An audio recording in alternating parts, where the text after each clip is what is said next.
At the exact moment Abraham Lincoln placed his hand on the Bible in 1861, the United States of America stopped legally existing, not because of invasion, not because of rebellion, but because two governments claimed to be the real United States at the same time. One had the Constitution, the other had the Army.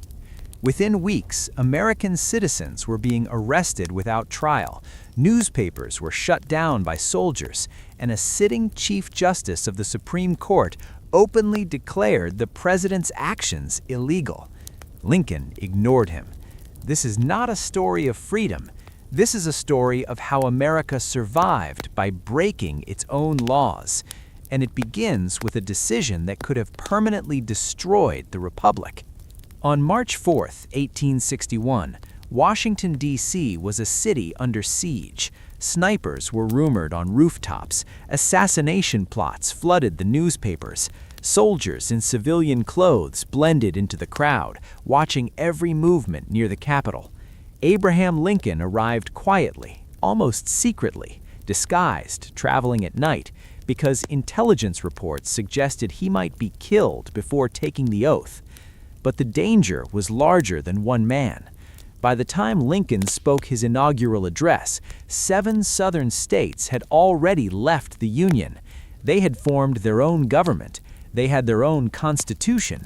They claimed to be the legitimate successor of the American Revolution. And here is the shocking truth most people never learn. Secession was not clearly illegal under the U.S. Constitution. There was no clause saying a state could not leave.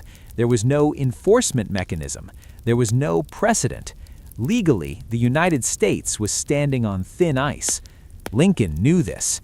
So instead of declaring war, he made a far more dangerous choice.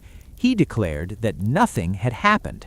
In his view, the Union was perpetual. States could not leave because legally they never had the right to. This created a paradox that would haunt the country for 4 years. The South said, "We left legally." Lincoln said, "You never left at all." Both sides claimed the Constitution. Both sides claimed legitimacy, and neither side was willing to back down. The first crack in the law. The real collapse did not begin at Fort Sumter. It began in Maryland. Maryland was a slave state. It surrounded Washington, D.C.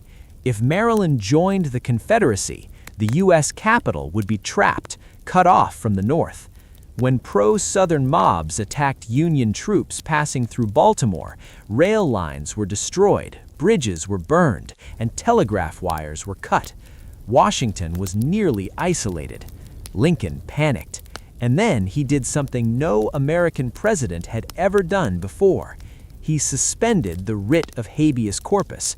This meant citizens could be arrested, held without charge, denied a trial, denied a judge, denied explanation.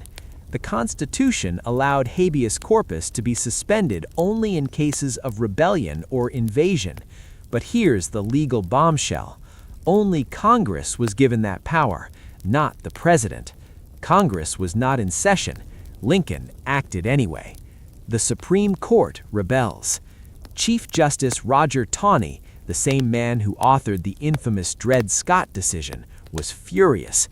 When a Maryland citizen named John Merriman was arrested by the military, Taney intervened. He issued a direct order: release the prisoner. The president has no authority to suspend habeas corpus. Lincoln ignored the order.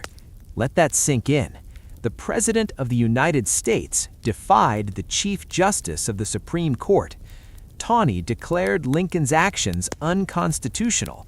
Lincoln replied, privately, that obeying the courts would mean losing the Capitol, losing the Union, and losing the war before it began. He chose survival over legality.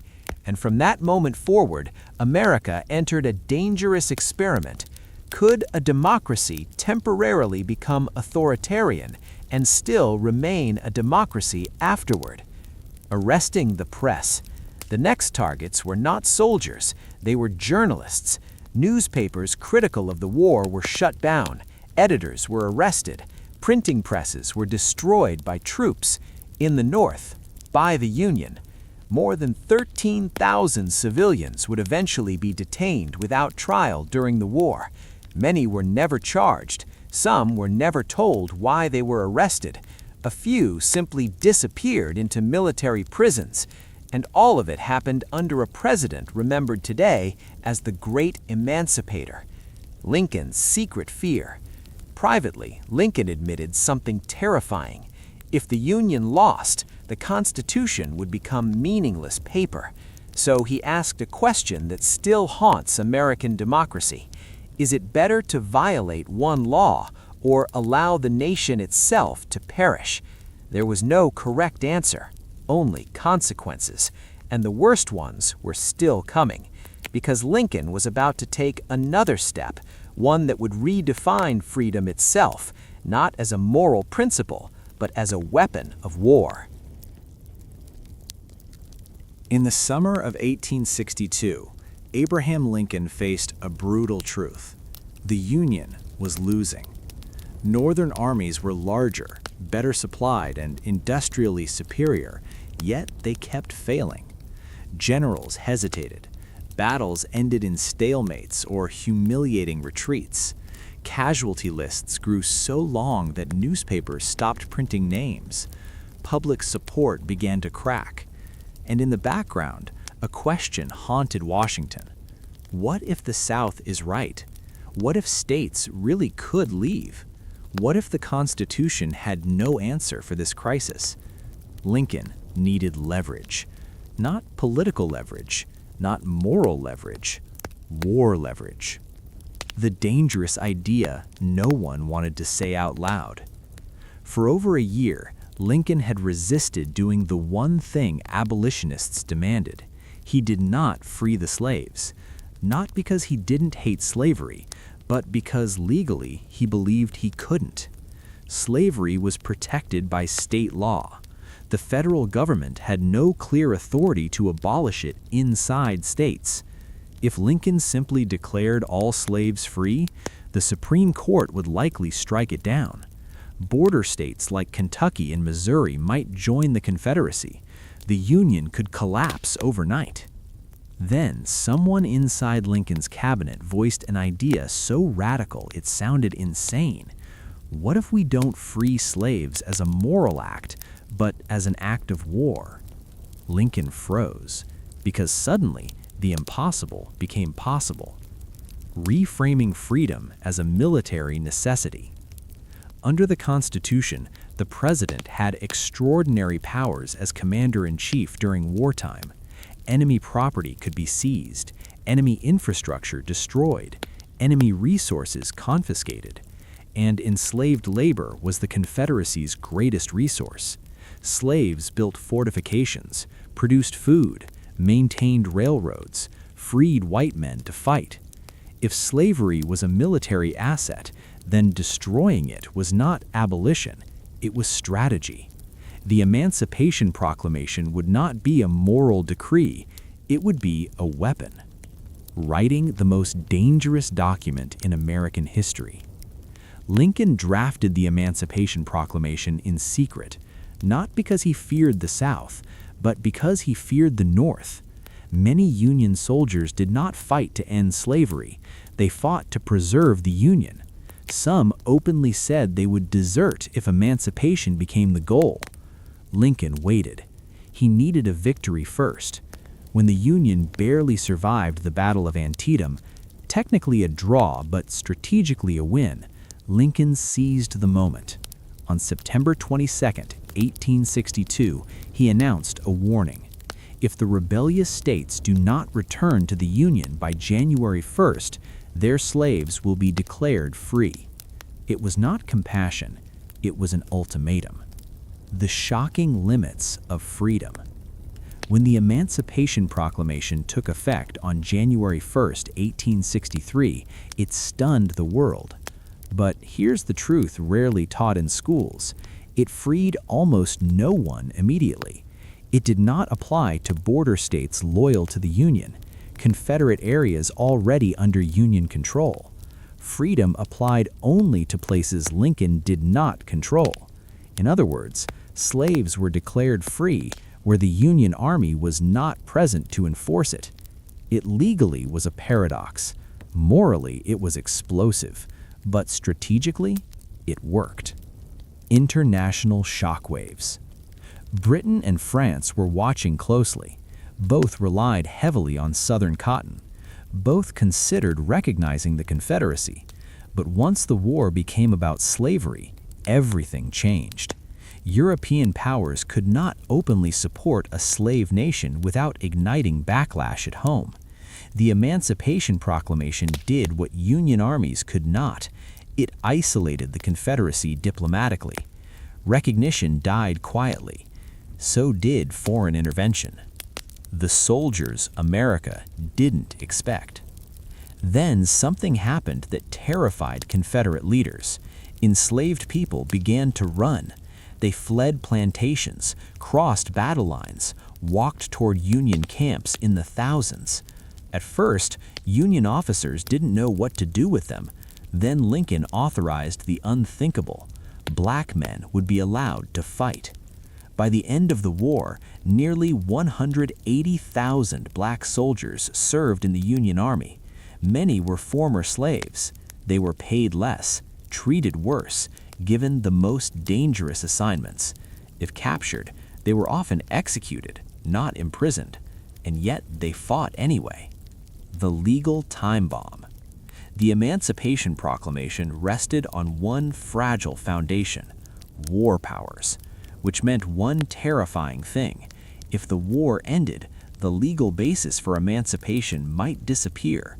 Freedom could be reversed. Lincoln knew this. That's why he pushed for something far more permanent, something irreversible, something that would change the Constitution itself. But before he could secure it, the country would descend into its darkest chapter yet. By 1863, Abraham Lincoln was fighting two wars, one against the Confederacy and one against his own people. The Second War was quieter at first, spoken in taverns, printed in angry editorials, whispered in factory floors, but it would soon explode into the bloodiest civil unrest in American history because the Union was running out of soldiers, and Lincoln made a decision that detonated the North. The draft that changed everything. In March 1863, Congress passed the Enrollment Act, America's first national draft. Every male citizen between 20 and 45 was now eligible for military service. On paper, it looked fair. In reality, it was explosive. The law allowed two legal escape routes: pay $300 to avoid service, hire a substitute to fight in your place. For wealthy Americans, the draft was an inconvenience. For working-class laborers, especially Irish immigrants, it was a death sentence. $300 was more than a year's wages. The war, they believed, was no longer about preserving the Union. It was about freeing slaves who would then compete for their jobs. The resentment boiled. Then New York City lit the match. The New York City Draft Riots, July 13, 1863. Draft offices in Manhattan opened as usual. They would never operate again. A mob stormed the building, beat officials unconscious, and burned it to the ground. What followed over the next 4 days was not a riot. It was a civil war inside the Civil War. Police were overwhelmed. Firefighters were attacked. Entire city blocks burned. But the violence took a terrifying turn. The anger shifted from the government to black Americans. Lynching in the streets of the Union. Black men were dragged from their homes and beaten to death. A black orphanage, home to over 200 children, was burned to the ground. Families fled the city, hiding in basements, escaping across the Hudson River. Some white New Yorkers defended their black neighbors. Many did not. Union troops, battle-hardened soldiers fresh from Gettysburg, were rushed into the city. Artillery was deployed against American civilians. By the time order was restored, at least 120 people were dead, likely far more. Thousands were injured. Entire neighborhoods were destroyed. New York City had come closer to open rebellion than many southern towns. Lincoln's silent calculus. Lincoln said almost nothing publicly, but privately he understood the truth. If the North fractured, the war was lost. He refused to repeal the draft. Instead, he quietly paused it in New York. Federal troops remained in the city. The message was clear. Resistance would be met with force. Democracy would survive, even if it had to be imposed at gunpoint. The press turns on the president. Opposition newspapers called Lincoln a tyrant. They accused him of ruling like a king. They warned that the Constitution was dying. Some editors were arrested, others fled. A few continued publishing until soldiers shut them down. Free speech existed, but only within limits Lincoln defined. The Supreme Court stays silent. During the worst constitutional crisis in American history, the Supreme Court largely vanished. Justices avoided confrontation. Cases were delayed. The court would not rule decisively on Lincoln's wartime powers until after the war, when it was safe. The law was frozen. Power filled the vacuum. Then came the most dangerous gamble of all, the 1864 presidential election. No country had ever attempted a national election during a civil war of this scale. Many urged Lincoln to suspend it. He refused. Even as soldiers voted from the front lines, Southern states were excluded. The nation teetered on exhaustion. Lincoln believed canceling the election would prove the Confederacy right, that democracy was a lie. Lincoln prepares to lose. Privately, he expected defeat. So convinced was he that the public would vote him out, he drafted a sealed memorandum pledging to cooperate with his successor, even if that successor sought peace with the Confederacy. He asked his cabinet to sign it without reading it. They did. Only after his re-election landslide did Lincoln reveal the document. He had prepared to lose and still chose to hold the election. The final peace approaches. The war was turning.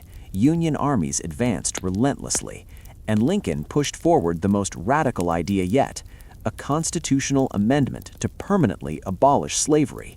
But passing it would require bribery, threats, political manipulation, and moral compromise. Freedom would not come cleanly. It would come dirty, and it would cost Lincoln his life. By late 1864, the Confederacy was collapsing. Union armies cut through Georgia. Railroads were shattered. Southern cities burned. But Abraham Lincoln knew something terrifying. The war could end before slavery did. The Emancipation Proclamation was a wartime measure. Once peace came, its legal foundation could evaporate. Courts could undo it. Former slaveholders could sue. Millions of freed people could be forced back into bondage legally. There was only one solution powerful enough to survive peace: change the Constitution itself. And that required something Lincoln despised: politics at its ugliest. Why the 13th Amendment was nearly impossible. A constitutional amendment required a 2/3 majority in the House, approval by the Senate, ratification by the states. The Senate had already passed it. The House had failed.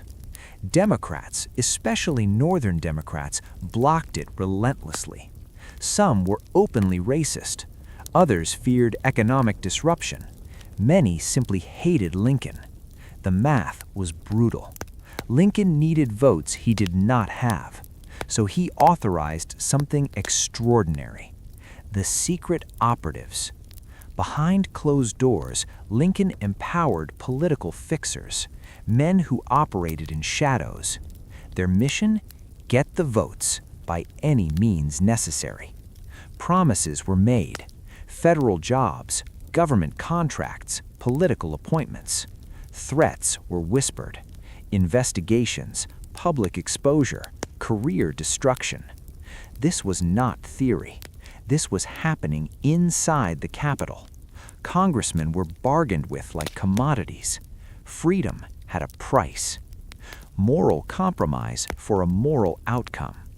Lincoln never publicly admitted to vote buying, but privately he justified it with cold logic. If slavery is wrong, then no price is too high to end it. Historians still argue whether Lincoln crossed an ethical line. But Lincoln had crossed worse ones before, suspending civil liberties, defying courts, using war powers creatively. This was simply another sin committed in service of survival. January 31st, 1865. The House chamber was packed. The galleries overflowed with spectators, Black Americans included, watching history hang by a thread. The clerk began calling names. Each A echoed like a gunshot. Each nay felt like a funeral bell. When the final count was read, the room froze, then erupted.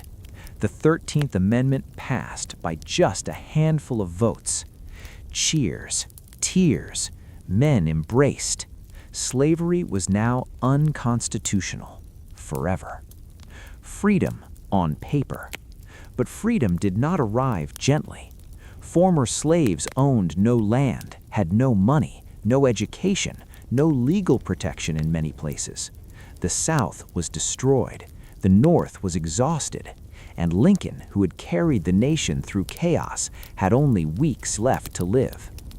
The performance that changed everything.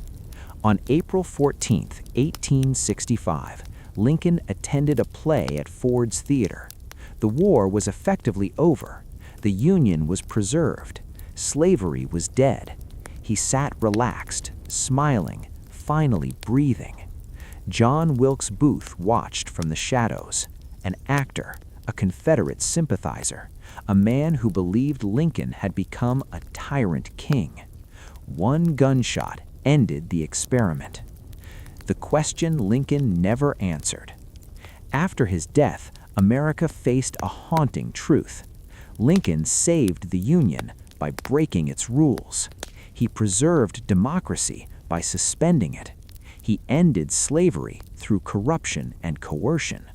So the final question remains, still unanswered today. How much law can a democracy break before it becomes something else? When Abraham Lincoln died, the war did not truly end. It only changed targets. The bullets stopped flying, but the battle over who America was for had just begun.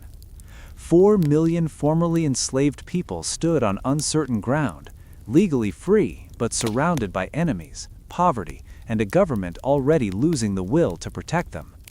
Reconstruction would decide everything, and it failed. A different president, a different America. Lincoln's successor was Andrew Johnson, a Southern Democrat, a former slaveholder, a man who believed deeply in white supremacy. He had been chosen for balance during wartime. Now he held absolute power.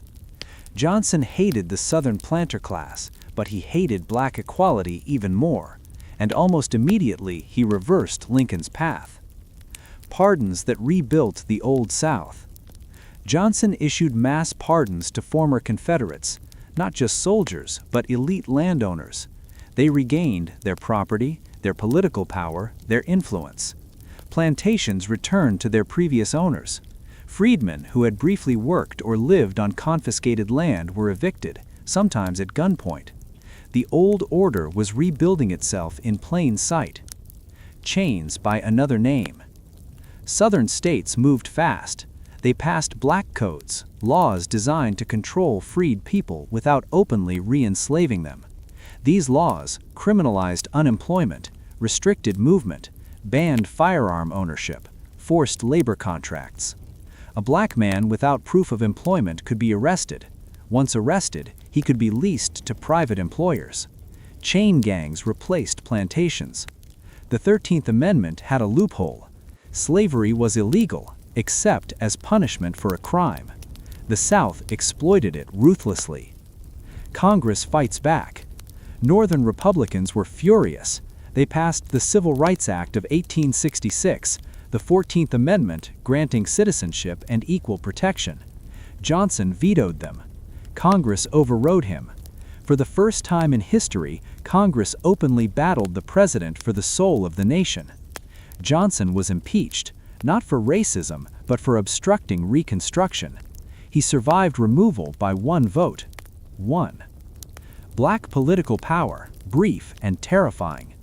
With federal troops enforcing new laws, something extraordinary happened. Black Americans voted. They were elected to state legislatures, to Congress, to local offices. For a moment, the South experienced genuine multiracial democracy, and it terrified white supremacists. The rise of terror as policy. Groups like the Ku Klux Klan emerged, not as fringe hate groups, but as organized political militias. They lynched voters, assassinated officials, burned schools and churches, used rape and terror to suppress turnout. This was not random violence, it was counter-revolution. The goal was simple: make black freedom too dangerous to practice. The North got tired. Reconstruction required troops, money, political will. The North began to lose all three. Economic panic hit in 1873. Corruption scandals exploded. Voters wanted stability, not justice. Gradually, federal protection weakened. Then came the deal. The Compromise of 1877. A disputed presidential election threatened chaos. To resolve it, Republicans made a bargain. Federal troops would leave the South. Reconstruction would end. In exchange, the presidency, national peace. Black Americans were not consulted. Their protection vanished overnight. What followed wasn't accidental. Jim Crow laws spread. Voting rights disappeared. Segregation became legal. Lynching became normalized. The freedoms won through war were dismantled without one. The Civil War ended slavery. Reconstruction could have built equality. America chose reconciliation with former Confederates over justice for the freed. The war that never ended. The conflicts of that era never disappeared. They evolved. They shaped policing, voting laws, mass incarceration, civil rights battles. The United States emerged powerful but unfinished, a nation born in contradiction.